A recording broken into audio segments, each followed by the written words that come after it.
शुक्रगुजार हूँ कि आपने अपने बेहद पारिवारिक कार्यक्रम में मुझे अतिथि के रूप में आमंत्रित किया। और ये जो आज का विषय रखा गया है परिचर्चा का, ये हमारी समाज के साथ साथ हम सब महिलाओं से जुड़ा हुआ है। इतने समसामयिक विषय पर मुझे बोलने का अवसर प्रदान किया, इसके लिए मैं खंडेलवाल महिला जागृति मंच की बहुत आभारी हूँ।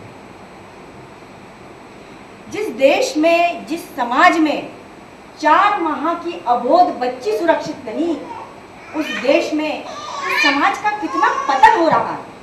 हम दूसरी बच्ची, महिलाओं की, बेटियों की क्या स्थिति है, इस पर टिप्पणी करने की कोई आवश्यकता नहीं है। कहा जाता है कि नारियों को जहाँ पूजा जाता है वहाँ देवता निवास करते हैं। ऐसा मानने वाला भारत देश जहाँ दूध पीती बच्ची सुरक्षित नहीं है। हमारे यहाँ 4 नवरात्रि मनाई जाती है, देवियों की पूजा की जाती है, तब भी देखिए आप लगातार भ्रूण हत्याओं का आंकड़ा बढ़ता जा रहा है। अभी थोड़े दिन पहले ही मैंने पेपर में पढ़ा कि 30 साल में 50,000 करोड़ भ्रूण हत्याएं हुई है। मुझे कहते हुए बहुत दुख हो रहा है कि हमारी बच्चियां न तो गर्भ के अंदर सुरक्षित है और न ही गर्भ के बाहर आने के बाद सुरक्षित है।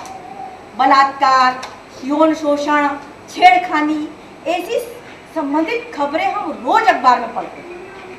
मुझे तब बहुत दुख होता है जब मैं ये पढ़ती हूँ कि एक अबोध बच्ची के साथ सेक्स हरेसमेंट करने वाला, कुकर्म करने वाला उसका सगा रिश्तेदार है। मेरा तन बदन में आग लग जाती है, मेरा खून खोल जाता है, मेरी रूह कांप जाती है जब मैं पढ़ती हूँ कि एक पिता ने ही अपनी बेटी के साथ मुंह काला किया। मेरा गुस्सा 7वें आसमान पर पहुंच जाता है जब मैं पढ़ती हूँ कि एक मासूम बच्ची के साथ लगातार कुकर्म करते हुए उसे गर्भवती बना दिया। वो उसका नजदीकी रिश्तेदार था। सरकारी आंकड़े कहते हैं कि जो आरोपी बेटी, पीड़ित बेटी है, उसका आरोपी कोई ना कोई परिचित, रिश्तेदार, सगा, बल्कि 90% आंकड़ा यही है। जब मैं इन आंकड़ों को देखती हूँ तो मेरे मन में विचार आता है कि हम घर के बाहर की क्या बात करें, हमारी बच्चियां तो घर के अंदर ही सुरक्षित नहीं। मैं आयोजकों को बहुत बधाई देना चाहती हूँ कि उन्होंने महिलाओं के साथ होने वाली छेड़छाड़ की घटनाओं के साथ साथ इसके बचने के क्या उपाय हैं, यह विषय भी रखा। जैसा कि मैंने आपको बताया कि बच्चियां घर में भाइयों के साथ, रिश्तेदारों के साथ, पिता के साथ सुरक्षित नहीं है, तो बाहर सड़क पर, मॉल में, स्कूल में, कॉलेज में, थिएटर में, खेतों में, खलियानों में, दफ्तरों में, कॉल सेंटर में कैसे सुरक्षित रहेगी। आजकल समाज में एक बहुत सवाल उठता है कि आजकल की युवतियां उत्तेजक कपड़े पहनती है, मॉड कपड़े पहनती है, तो पुरुष से भाग जाते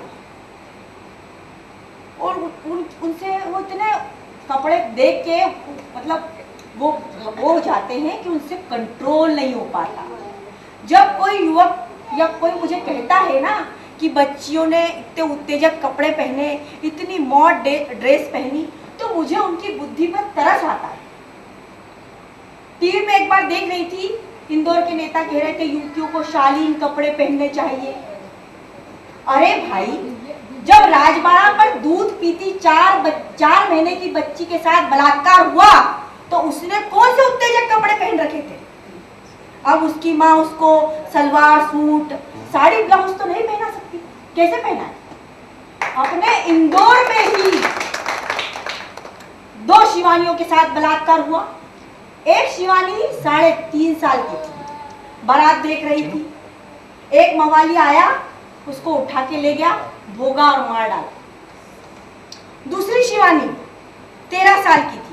इसमें दुर्भाग्यजनक ये है कि वो लड़की चाची के साथ रहती थी, सगे चाचा चाची के साथ। इसमें दुर्भाग्यजनक ये है कि चाची की मदद से चाचा लगातार उसके साथ कुकर्म करता रहा और उसको गर्भवती कर दिया और फिर उसकी हत्या कर दी। अब यह कहना कि लड़कियां उत्तेजक कपड़े पहनती है, मॉड ड्रेस पहनती है, इसलिए बलात्कार होते हैं, यह मानसिक दिवालियापन है।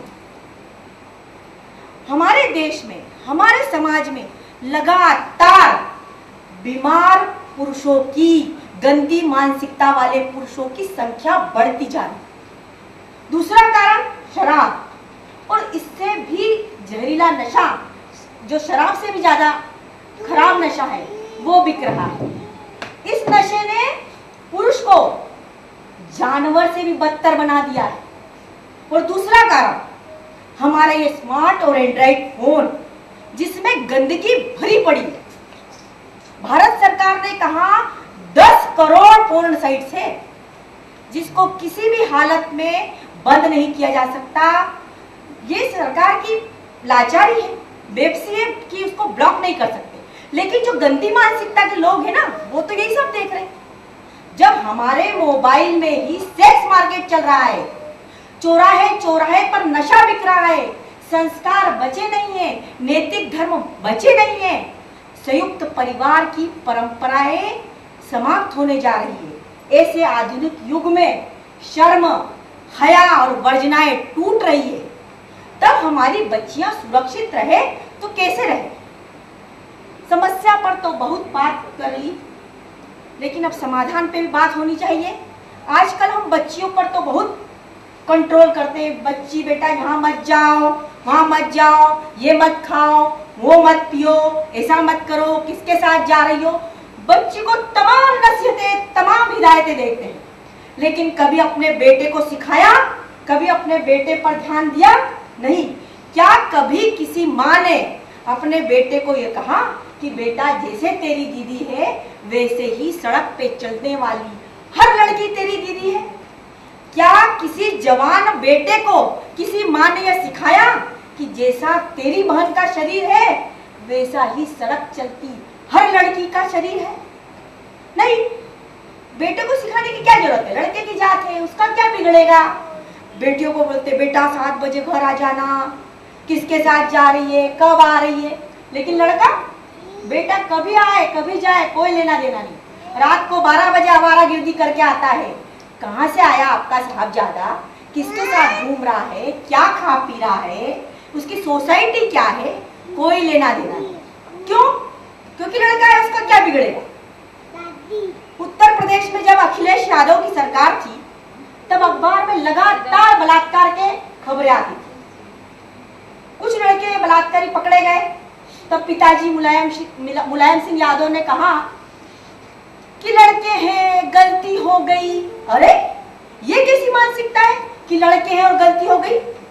ये जो रवैया है ना कि लड़के हैं और गलती हो गई, हमारा लड़का है, कब आए कब जाए, कोई लेना देना नहीं, लड़का बिगड़ रहा है।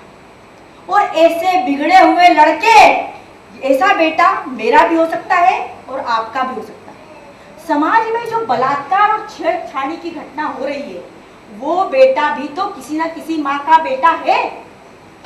तो ऐसे बिगड़े हुए बेटे को ही हमको संस्कार देना है। जितना हम अपनी बेटी को संस्कार देते हैं, उतना ही हमें अपने बेटे को संस्कार देना है कि बेटा महिलाओं की इज्जत करो, महिलाओं को सम्मान दो। जब हम अपने बेटे को ये तमीज सिखा देंगे ना कि बेटा ये जो लड़की है, ये जो महिला है, इससे इज्जत से पेश आओ, इससे बोलने का तरीका अच्छे से रखो, महिलाओं का सम्मान करो। जब ये तमीज हम अपने बेटे को सिखा देंगे ना, तो ये दो पैर के जो हिंसक जानवर, खतरनाक जानवर सड़कों पर घूम रहे हैं ना, ये अपने आप कम हो जाए। मैं एक बात और कहना चाहूंगी कि आजकल मैं कई घरों में देखती हूँ कि पति अपनी पत्नी से बदतमीजी से बात करते हैं, पत्नी को गालियां देते हैं, पत्नी को कुछ नहीं समझते, अपने किसी भी निर्णय में पत्नी को इन्वॉल्व नहीं करते। क्यों? क्योंकि उसको दोयम दर्जे की समझते हैं। पत्नी को भी कोई आपत्ति नहीं रहती कि ठीक है, पति की आदत है। लेकिन ये छोटा बच्चा, ये हमारा बेटा, जब पति पत्नी के ऐसे रिश्ते को देखता है तो उसकी मानसिकता बन जाती है कि औरतें कमतर होती है और पुरुष ज्यादा होते हैं। जब ये मानसिकता उस बच्चे की बन जाती है और जब बच्चा बड़ा होता है, तब वो समाज में बीमारियां फैलाने लगता है। कि महिलाओं की इज्जत नहीं करना। इसीलिए मैं कहती हूँ कि पति पत्नी को एक दूसरे की इज्जत करनी चाहिए। विशेष तौर पर पति को पत्नी की इज्जत करनी चाहिए, तभी वो बेटा महिलाओं की इज्जत करना सीख पाएगा। तो मेरी दृष्टि में समाज में होने वाली छेड़छाड़ की घटनाओं को रोकने का सबसे बढ़िया उपाय कि आप अपने बेटों को संस्कारवान बनाएं, उनको शालीन बनाएं, उनको महिलाओं की इज्जत करना सिखाएं। कुछ बहनें बोल सकती है मैंने ना पुलिस की बात की, ना कानूनी कार्रवाई की बात की, ना कठोर दंड की बात की। ये सब कानून, सख्त पुलिस, ये सब कार्रवाई और ये प्रावधान तो पहले से बने हुए हैं और उस पर अमल भी हो रहा है। आजकल पुलिस बहुत सक्रिय है। जैसे ही युवतियां कोई शिकायत करती है, पुलिस तुरंत कार्रवाई करती है। तो क्या बलात्कार बंद हो गए? तो क्या छेड़खानी बंद हो गई? नहीं। हम कितने भी सख्त कानून बना ले, कितनी भी सख्त पुलिस हो जाए, कितना भी कठोर दंड हो जाए, लेकिन बलात्कार बंद नहीं होंगे, छेड़खानी बंद नहीं होगी। हम कितने भी सख्त कानून, कठोर पुलिस, नशाबंदी, मोबाइल में पोर्न फिल्में, ये सब रोक टोक कर ली, छोटे मोटे कारण हो सकते हैं छेड़खानी रुकने के, लेकिन सबसे बड़ा तरीका और सबसे बड़ा उपाय यही है कि हर घर में, हम सब मम्मियों का ये फर्ज है कि हर घर में अपने बेटे को सिखाएं और बेटियों से ज्यादा बेटों पर दोगुना ध्यान दे कि बेटा महिलाओं की इज्जत करो, महिलाओं का सम्मान करो।